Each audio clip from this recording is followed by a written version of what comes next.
Who was Jan Ors? Jan Ors grew up as a dancer on the planet Alderaan and was instructed by her mother, who was a choreographer. This would teach her discipline and consistency, but she would end up taking more after her father, who was an aerospace engineer, and would learn to become a pilot and a mechanic herself.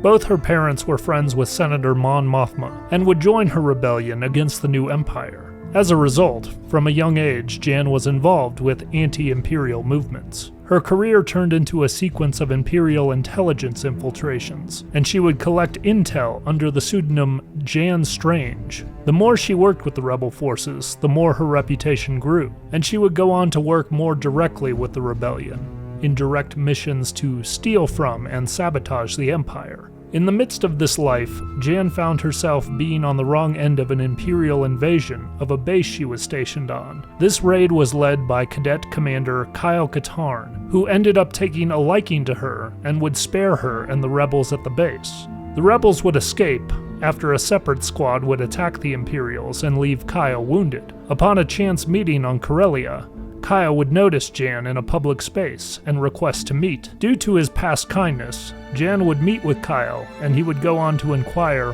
why the rebels killed his father. Jan would set the record straight, informing him that not only did the rebels not kill his father, but that his father was a rebel, and because of this, he was killed by the Empire. Seeing as how he was being lied to and manipulated by the Empire, Kyle would join Jan, and eventually the two of them would be chosen to steal the Death Star plans. This plotline would be reinterpreted by Disney in the film Rogue One, but Kyle and Jan will forever be remembered as the original male-female rebel duo and become lifelong partners and lovers.